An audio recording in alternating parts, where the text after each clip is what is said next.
प्रश्न क्रमांक पहिला, भारतातील सर्वात जुने न्यायालय कोणते आहे? तर ऑप्शन क्रमांक 2 योग्य राहील मित्रांनो. आपलं उत्तर कोलकाता उच्च न्यायालय हे भारतातील सर्वात जुने उच्च न्यायालय आहे. प्रश्न क्रमांक दुसरा, भारतात सध्या एकूण किती उच्च न्यायालय आहेत? तर ऑप्शन क्रमांक 4 योग्य राहील मित्रांनो. आपलं उत्तर 25 भारतात सध्या उच्च न्यायालय आहेत. प्रश्न क्रमांक तिसरा, भारतातील पहिले डिजिटल जिल्हा ई न्यायालय केव्हा सुरू करण्यात आले? तर ऑप्शन क्रमांक 1 योग्य राहील मित्रांनो. आपलं उत्तर 2010 या वर्षी भारतातील पहिले डिजिटल जिल्हा ई न्यायालय सुरू करण्यात आले. प्रश्न क्रमांक चौथा, सर्वोच्च न्यायालयात न्यायाधीशांची नेमणूक कोण करतात? तर ऑप्शन क्रमांक 1 योग्य राहील मित्रांनो. आपलं उत्तर राष्ट्रपती हे सर्वोच्च न्यायालयात न्यायाधीशांची नेमणूक करतात. प्रश्न क्रमांक 5, आकाश या शब्दाचा समानार्थी शब्द खालीलपैकी कोणता आहे? तर ऑप्शन क्रमांक 2 योग्य राहील मित्रांनो. आपलं उत्तर वियत हा आकाश या शब्दाचा समानार्थी शब्द आहे. प्रश्न क्रमांक 6, माहिती अधिकार कायदा कधी अस्तित्वात आला? तर ऑप्शन क्रमांक 1 योग्य राहील मित्रांनो. आपलं उत्तर 2005 या वर्षी माहिती अधिकार कायदा अस्तित्वात आला. प्रश्न क्रमांक 7, भारतामध्ये राष्ट्रपतीची निवडणूक कोणत्या प्रकारे केली जाते? तर ऑप्शन क्रमांक 3 योग्य राहील मित्रांनो. आपलं उत्तर अप्रत्यक्ष निवडणूक पद्धतीने भारतामध्ये राष्ट्रपतीची निवडणूक केली जाते.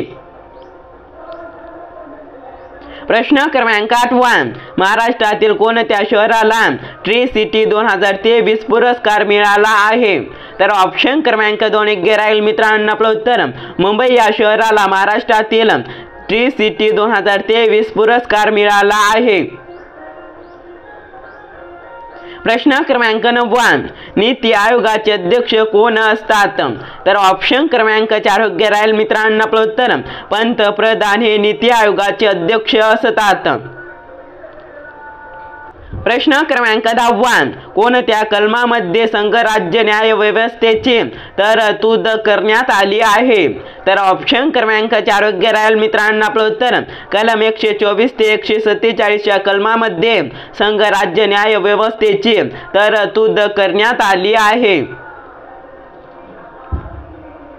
प्रश्न क्रमांक 11, सर्वोच्च न्यायालयातील न्यायाधीशांची संख्या वाढवण्याचा अधिकार कोणाला आहे? तर ऑप्शन क्रमांक 1 योग्य राहील मित्रांनो. आपलं उत्तर संसदला सर्वोच्च न्यायालयातील न्यायाधीशांची संख्या वाढवण्याचा अधिकार आहे. प्रश्न क्रमांक 12, सर्वोच्च न्यायालयातील न्यायाधीशांची एकूण संख्या किती असते? तर ऑप्शन क्रमांक 2 योग्य राहील मित्रांनो. आपलं उत्तर 34 सर्वोच्च न्यायालयातील न्यायाधीशांची संख्या असते. प्रश्न क्रमांक 13, सर्वोच्च न्यायालयात न्यायाधीश होण्यासाठी किमान किती वर्षे उच्च न्यायालयात कामाचा अनुभव असावा? तर ऑप्शन क्रमांक 1 योग्य राहील मित्रांनो. आपलं उत्तर 5 वर्ष सर्वोच्च न्यायालयात न्यायाधीश होण्यासाठी किमान न्यायालयात कामाचा अनुभव असावा. प्रश्न क्रमांक 14, भारतीय न्यायपालिकेचे वैशिष्ट्य खालीलपैकी कोणते आहे? तर ऑप्शन क्रमांक 1 योग्य राहील मित्रांनो. आपलं उत्तर एकेरी व एकात्मक न्यायपालिका हे भारतीय न्यायपालिकेचे वैशिष्ट्य आहे. प्रश्न क्रमांक 15, सध्या सर्वोच्च न्यायालयात सरन्यायाधीशांच्या व्यतिरिक्त किती अन्य न्यायाधीश आहेत? तर ऑप्शन क्रमांक 4 योग्य राहील मित्रांनो. आपलं उत्तर 33 अन्य न्यायाधीश आहेत. प्रश्न क्रमांक 16, कोणत्या प्रकरणात सर्वोच्च न्यायालयाने राज्यघटनेची मूलभूत रचना घोषित केली?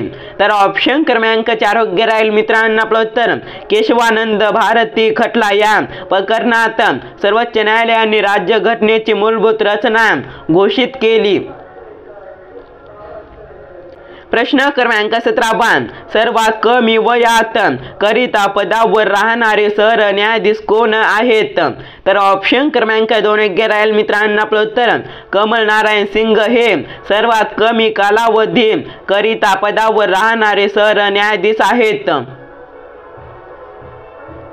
प्रश्न क्रमांक 18 सर्वात जास्त कालावधी करिता पदावर राहणारे सरन्यायाधीश कोण आहेत?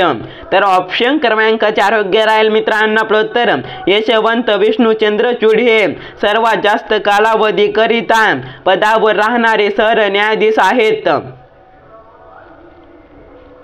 प्रश्न क्रमांक 19 महाराष्ट्र सरकारने तयार केलेला उद्योगरत्न पुरस्कार कोणाला प्रदान करण्यात आला? तर ऑप्शन क्रमांक 2 योग्य राहील मित्रांनो. आपलं उत्तर रतन टाटा यांना महाराष्ट्र सरकारने तयार केलेला उद्योगरत्न पुरस्कार प्रदान करण्यात आला. प्रश्न क्रमांक 20 लालकृष्ण अडवाणी हे भारताचे कितवे उपपंतप्रधान होते? तर ऑप्शन क्रमांक 3 योग्य राहील मित्रांनो. आपलं उत्तर 7वे लालकृष्ण अडवाणी हे भारताचे उपपंतप्रधान होते. प्रश्न क्रमांक 21 मुंबई शहराच्या जिल्हाधिकारीपदी कोणाची निवड झाली आहे? तर ऑप्शन क्रमांक 2 योग्य राहील मित्रांनो. आपलं उत्तर संजय यादव यांचे मुंबई शहराच्या जिल्हाधिकारीपदी निवड झाली आहे. प्रश्न क्रमांक 22 13व्या वित्त आयोगाचे अध्यक्ष खालीलपैकी कोण होते? तर ऑप्शन क्रमांक 1 योग्य राहील मित्रांनो. आपलं उत्तर विजय केळकर हे 13व्या वित्त आयोगाचे अध्यक्ष होते. प्रश्न क्रमांक 23 माय कंट्री माय लाईफ हे पुस्तक खालीलपैकी कोणाचे आहे? तर ऑप्शन क्रमांक 3 योग्य राहील मित्रांनो. आपलं उत्तर लालकृष्ण अडवाणी यांचे माय कंट्री माय लाईफ हे पुस्तक आहे. प्रश्न क्रमांक 44 नव्या युगाचे दूत म्हणून कोणास संबोधले जाते? तर ऑप्शन क्रमांक 4 योग्य राहील मित्रांनो. आपलं उत्तर राजा राममोहन रॉय यांना नव्या युगाचे दूत असे म्हणून संबोधले जाते. प्रश्न क्रमांक 25 हवामान परिषद 2024 कुठे आयोजित करण्यात आली होती? तर ऑप्शन क्रमांक 4 योग्य राहील मित्रांनो. आपलं उत्तर महाराष्ट्रामध्ये हवामान परिषद 2024 आयोजित करण्यात आली होती. प्रश्न क्रमांक 26 भारतातील सर्वाधिक नागरिक लोकसंख्या असलेले राज्य कोणते? तर ऑप्शन क्रमांक 3 योग्य राहील मित्रांनो. आपलं उत्तर महाराष्ट्र हे राज्य भारतातील सर्वात नागरिक लोकसंख्या असलेले राज्य आहे. प्रश्न क्रमांक 27 सर्वोच्च न्यायालयाचे सरन्यायाधीश खालीलपैकी कोण आहेत? तर ऑप्शन क्रमांक 1 योग्य राहील मित्रांनो. आपलं उत्तर धनंजय वाय चंद्रचूड हे सर्वोच्च न्यायालयाचे सरन्यायाधीश आहेत. प्रश्न क्रमांक 28 आंध्र प्रदेशचे राज्यपाल खालीलपैकी कोण आहेत? तर ऑप्शन क्रमांक 3 योग्य राहील मित्रांनो. आपलं उत्तर अब्दुल नाझीर हे आंध्र प्रदेशचे राज्यपाल आहेत. प्रश्न क्रमांक 29 राज्याचा वास्तविक व कार्यकारी प्रमुख कोण असतो? तर ऑप्शन क्रमांक 3 योग्य राहील मित्रांनो. आपलं उत्तर मुख्यमंत्री हा राज्याचा वास्तविक व कार्यकारी प्रमुख असतो. प्रश्न क्रमांक 30 जिल्हा नियोजन मंडळाचे अध्यक्ष कोण असते? तर ऑप्शन क्रमांक 1 योग्य राहील मित्रांनो. आपलं उत्तर पालकमंत्री जिल्हा नियोजन मंडळाचे अध्यक्ष असतात. पेपर आवडल्यास व्हिडिओला लाईक आणि चॅनलला सबस्क्राईब नक्की करा मित्रांनो. आपण भेटूया नेक्स्ट व्हिडिओमध्ये.